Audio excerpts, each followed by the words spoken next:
I think I'm just going to jump in and get started.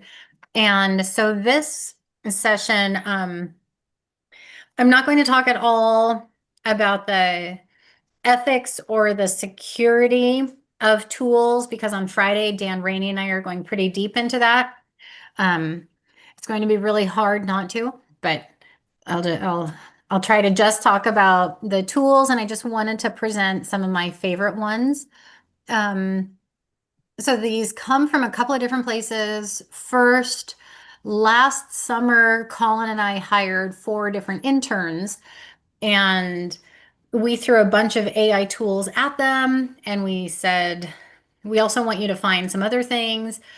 And so their job during the summer was just to try to break a bunch of AI tools, see if they could get through firewalls, see if it could expose clients' data, if it was worth it, how hard it was to set up. And so that was great. We got a lot of data from the interns.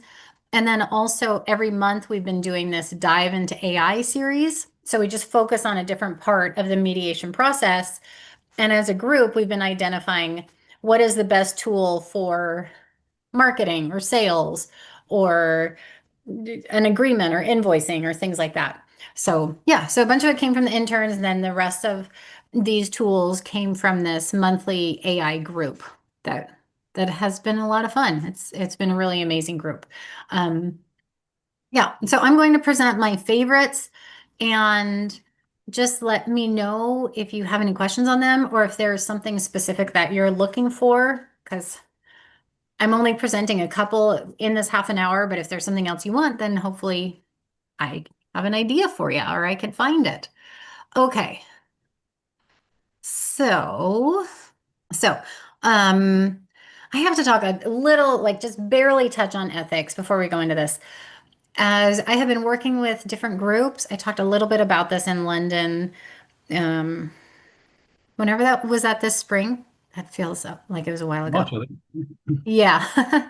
So we talked a little bit about this in London, but just as I've been working with different AI groups and we're all trying to identify where is it okay to add AI and where is it not, the takeaway that I've been hearing from a lot of different standards and certification and different agencies is they're saying we're pretty comfortable with adding AI to the beginning of the process and the end of the process, but we all agree we have to be much more cautious in the middle. So what that means to me is there are a lot of AI tools that I like at the beginning and a lot at the end. In the middle, I'm pretty picky and I only have a couple that I think are really useful. And the idea here is just we want to be careful that as we're using AI, that we are not that we're not really influencing our party's interests or the agreement, you know, because we still don't trust robots to have a better decision than something that we would come up with. So we want to make sure that identifying interests and developing an agreement that that's still completely party driven. We can use AI to come up with some ideas, but we don't want it to actually influence them. So that's why we're really picky about what AI tools we use in the middle of the process. All right, so I broke that down to look like this. Um, Sales, scheduling, and then actually meeting with the clients. I have a feeling finder that I like. There's another tax tool that I like, and then post meeting. So again, here's all the stuff where I'm really comfortable using AI a lot at the beginning and then AI a lot at the end. And so here is with the inclusion of these are some of my favorite tools. And I'm going to show you some. You also have access to all of these with that link that I just gave you in chat. I know that we do not have time to get through all of these in 25 minutes. So again, I'm just going to go through them quickly. We'll do our best here. All right. This is the one I want to show you first. Apollo has been Apollo has been a lot of fun. So I've just been using the free version, and with the free version, I'm getting way more leads than I have time for. So Apollo is a lead generator. If this is for a brand new mediator, if you are just starting a business, then then it's probably worth it to do the paid version because then you'll be getting hundreds and hundreds of leads. I think with this version, I'm getting I want to say it's 50 leads per month. And again, that's more than I have time to deal with. So, what you do with this is I begin by inputting, here's who I am, here's the kind of person that I would like to work with. Here is where I want to move my business. So, let's say you're an attorney and you want to add on family mediation to your practice, or you're a family mediator in Seattle, but you want to add in a Dublin office. Then you just identify what are some of the changes that you want to see. Then the system sends you a list of here's potential leads. It's really terrifying how much information they have. You can see without any filtering, right now it has 225 million contacts, which is, again, terrifying, right? That it has this much information on this many people. But since the information is already there, we might as well take advantage of this deep personal infringement, right? So it will send you their first and last name and email address, and then you can start to get some more details about them. Again, the more you pay, the more information you get. But what I really like about this one is then you start to follow up with it and you say, hey, this turned into a client, or this turned into a company that I'm going to do training for, or an organization that has hired me, whatever it is. And then it starts to understand and filter and start to find some common algorithms and trends there based off of what leads turn into clients. So just for the sheer amount of data this has and how much you can get for the free version, this is one of my favorites when you're just starting your practice or you're branching into something new and you want people to know about it. All right, so that one's Apollo. And then Canva, Canva just makes everything pretty. So I'm using Canva for all of my presentations. But what's fun is I can also use this Canva AI. So this button down at the bottom left, and I tell it, hey, I want you to create a brand kit for me as a as a mediator. And then it will suggest a couple of things, and I can say, I want it more peaceful. I don't like that orange. Let's change it to a blue.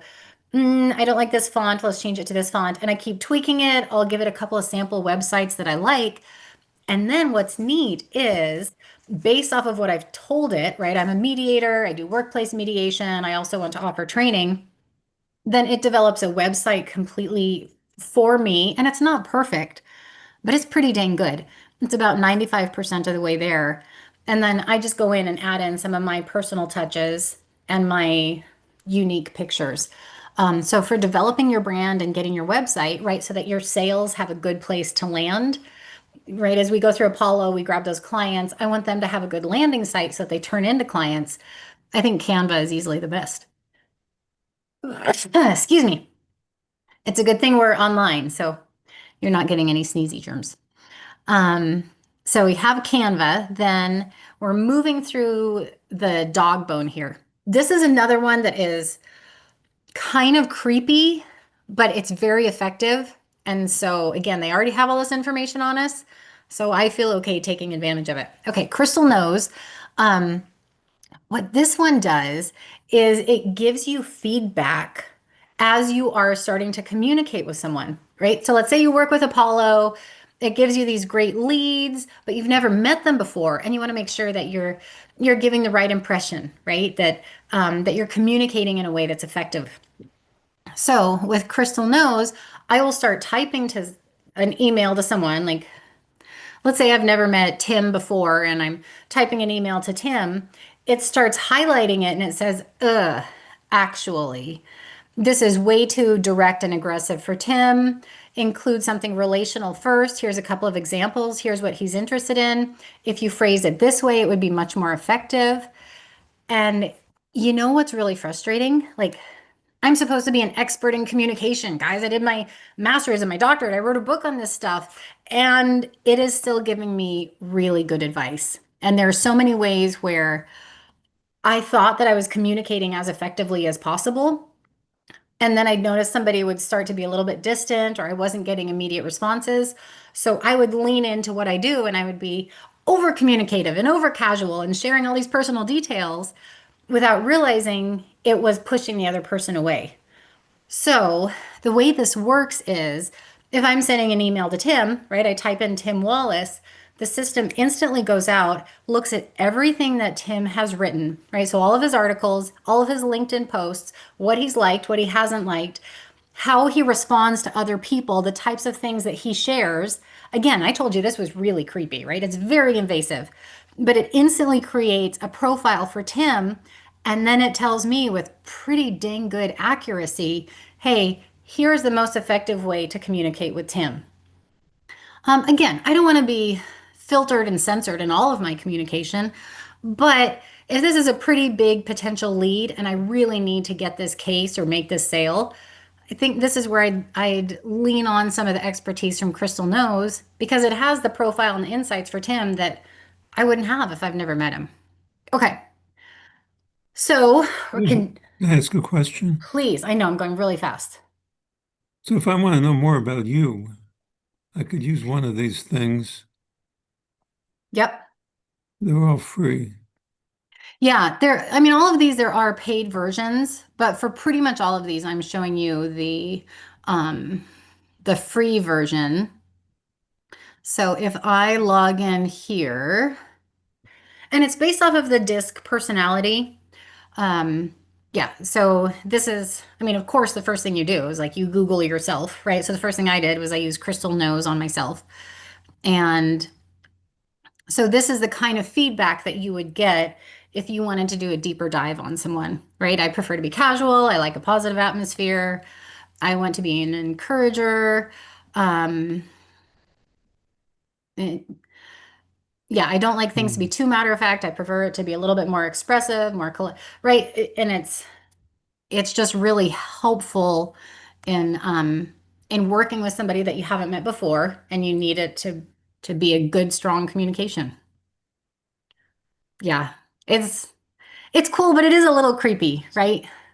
Like how it gets all that information. I didn't put anything in here. This was all just based on my publicly available information. Yeah. Okay. So continuing to go down our dog bone here. Um, so next I have all of these sales, right? I got all these clients. And so now I want to actually schedule something with them. Um, Now this scheduler, Ojai, this is one of the ones I've been talking with Colin about it for a while because I think it's really cool.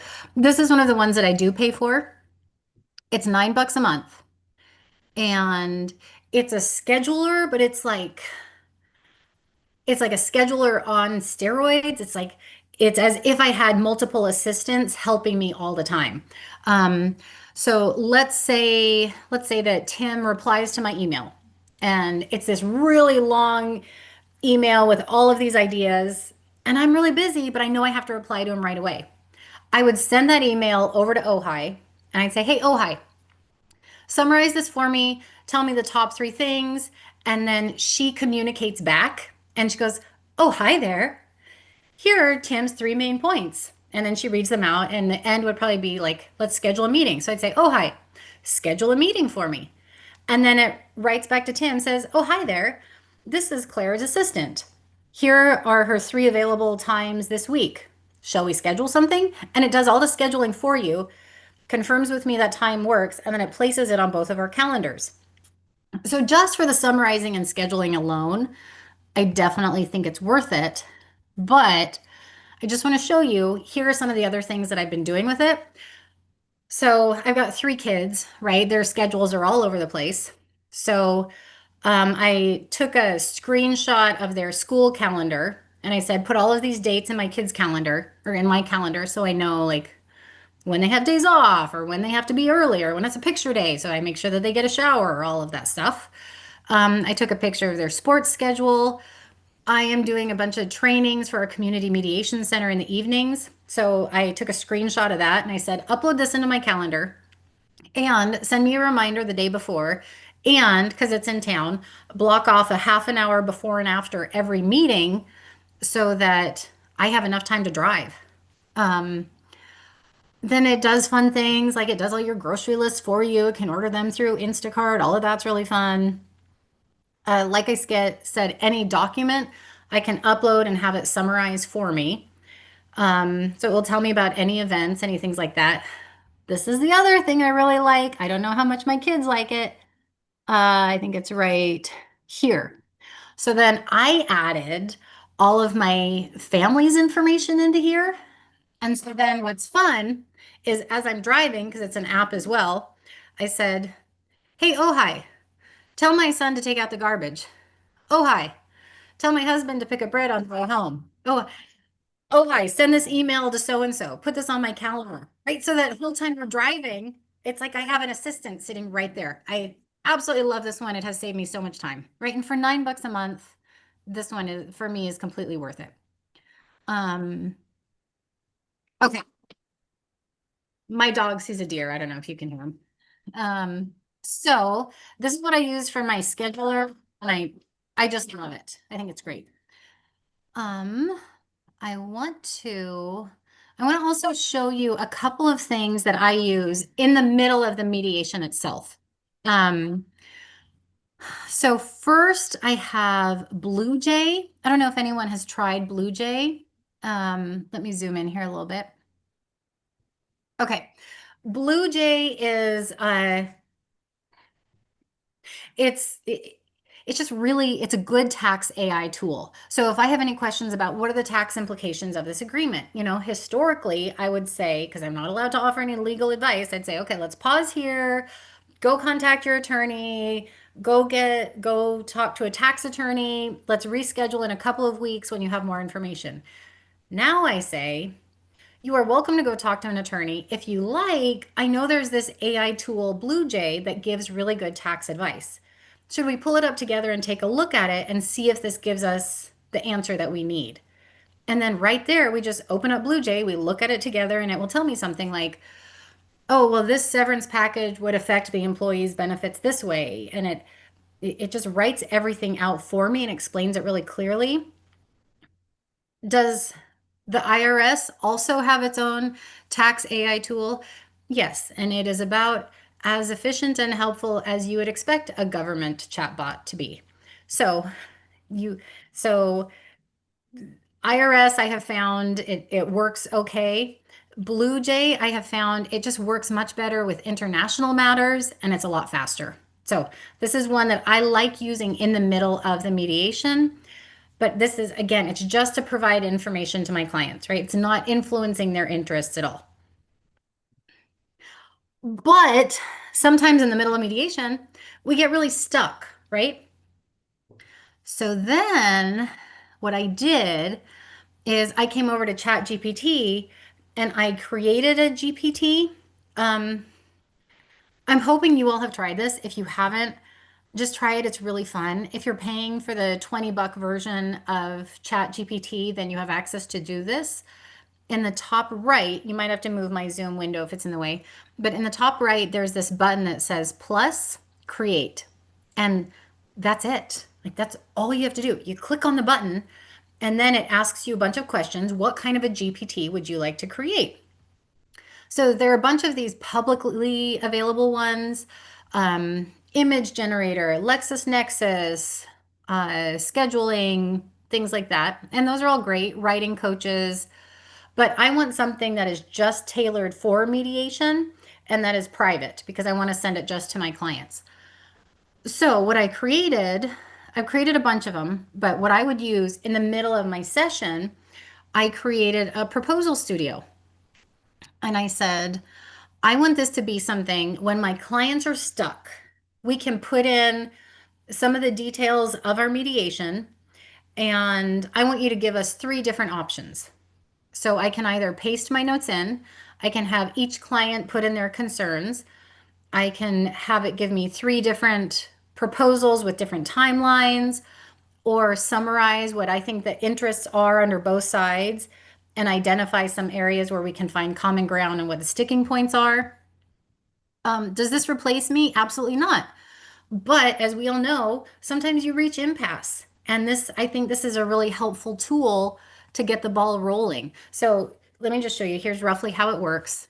I would say, uh, can you show me, we'll say, three parenting plan proposals for a divorce with wife being deployed 5 months out of the year, husband stays home, three young kids. Right. So I just put in some basic details. Again, I could upload my notes, I could have the clients put it in, something like that. But the idea is we're sitting at the mediation. We've been mediating all day. Our brains are stuck. My clients are not being creative anymore. My brain is out of ideas. And we just want something to give us some more ideas so we've got more to work with, right? I'm trying to get some more stuff out on the table so we have more options here. And so that's what this does. Um, I I mean, here are some great ideas, right? Primary residence with party B, shared custody, 60-40 split, what that would look like. And so again, it's not perfect. It's just saying, here's some other things that you could do. So I like this because it's not influencing my party's interests at all. So I feel comfortable using this in the middle of the mediation. Um, yeah, but mainly what I want to show you is I created this in about 5 minutes. And so if there is something that you notice you keep running into in your mediation process, just create a GPT for it, right? You just go up to chat.gpts and click create. And if you haven't done that, it's really fun because it makes you feel like you're a designer, right? Suddenly I'm like this AI engineer and then I get to design it exactly how I want. I told this to, I uploaded a lot of my mediation agreements, right? I just anonymized them. I uploaded some articles. I grabbed some stuff from mediate.com. I said, I want you to make your decision based off of these resources. And I want you to delete all of the data as soon as we're done with that conversation, just to keep everything a little bit safer. Yeah. So, continuing to go down our path, these are the tools that I would use in the middle of the mediation. Post mediation, there are two that I want to show you. One is for creating an agreement, and one is for an invoice. So, creating an agreement, this one is just awesome. It's called Spellbook Legal. And this was neat because I've been talking about it for about a year. And I mentioned this last week at the Southern California Mediation Association conference. And it was neat because multiple people were like, oh, that is amazing. It has saved me so much time. I love this tool. So that's neat. More and more people are starting to hear about it. A couple things I really like about this one. Number one, let me see if I can show you. Um, we'll do this one. Okay. What I like about this is it is an add-on. So as soon as I buy it, I click on my add-ons in Microsoft Word. I click on Spellbook, and then this downloads. So it's in Microsoft Word. That's important to me because I don't want to be uploading all of my clients' personal information into the cloud, right? I really like this because it sits right here. I don't even have to be connected to the internet to be able to use it. So as I'm starting to write out my agreements, it says things like, oh, I noticed this is a real estate agreement. Typically, in a real estate agreement, people would include these clauses. Here's 4 different ways you could do that. Or it might say, hey, Claire, nice try, but that language is very ambiguous. It could be interpreted multiple ways. Here's a way that you could tighten that up to make your agreement stronger. Or for this jurisdiction, you need to include this clause or consider this confidentiality and it's suddenly I feel like I'm on that show Suits, and I've got a team of 20 paralegals around me, and they just make my agreements very strong and very pretty. Um, this one is you can do a free trial. It's 50 cents for a week. And so I strongly recommend trying it out, seeing if you like it. Even if you have been mediating forever, things have been changing so much, with AI and enforceability and what things look like as we're online and jurisdictions are changing.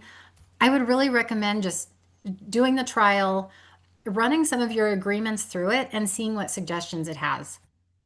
Yeah, and then if you want to continue to use it, there's an annual and a monthly charge. The annual, I think, is about 300. So you have to decide if it's worth it for you to pay for the year, but at least the trial and then probably for a couple months, I think this one is worth it. Okay, and then finally, oh, look how fast we're going. Um, then what I have been using for invoicing is this one. So Zoho Invoice, and it allows me to send out with the with the free version. I get to send out 100 invoices per month, and I have it all connected up with my PayPal and Stripe and different services. I also figured out how to connect it to my calendar. So if I tag something as like, this is the Smith mediation, then it starts to calculate how many hours I have put towards the Smith mediation and it creates invoices for me. With the free version, I have to manually say send it out, but then I have a running dashboard of what are my payments received. And then it gives me these ongoing reports of here's how much you're charging per hour, or based off of your upcoming calendar, here's the money that you should expect to take in. Um, it's just been, I've been trying a bunch of them these last couple months. This one is really simple and seamless. So I like this. Uh, yeah. So long as we're here, let me just make sure to mention, I hope that all of you are also using Notebook LM, or you've at least been playing with it. Um, so I've been using this for a couple of different things to summarize my articles. I've been using it as a teaching resource for my students. And I'm teaching a basic mediation training in January. So I uploaded my agenda. And so I uploaded my syllabus here and I asked it to generate role plays, to generate little quizzes, to generate exercises. And then for the big readings that I wanted them to do every night, I had it turn that reading into a podcast so students could just listen to it on their drive back and forth to the training. Um, if you haven't used it before, it's really fun. I would, again, this one is free, and roughly how you would use it. If there's an article you wrote that you're really proud of, upload the article here. So you just click add, and then you would say, give me an audio overview. You can do this with one podcaster, with two. You can pick the style. You can pick do you want them to have an Australian accent? Do you want them to have a British accent? Right? You can pick all this stuff. And then this is fun. It mind maps. So it takes your article and it shows you, oh, here's the key point. Here's some summarizing thoughts from it. Here's where we go with that. If you're doing this for your class, you can turn those thoughts into flashcards and different quizzes from it. Um, this is a pretty impressive one. Oh, and then also, this is cool. It does little video overviews. I can't remember if I've already, it does take a couple of minutes. So, yeah, I don't think I've done it for this one yet. We shouldn't wait. But I know that was a lot. It was really fast. So, let me just finish here by saying, yes, we looked at a lot of tools. The majority of these are free. Ones that I think are worth paying for, Ojai, ChatGPT, and then Spellbook. And I've just found they save me a lot of time, and they're really fun. And I think it really helps to make me a stronger mediator. So I recommend them. All right, that's it. Look at that. We did it in half an hour. So I'm going to pause. Does anybody have any questions? Hi, Chris. Hey, how you doing? How do you, on some of these tools, especially where it recommends text or text changes, how do you approach validation of its responses? So Spellbook is a really good example of that.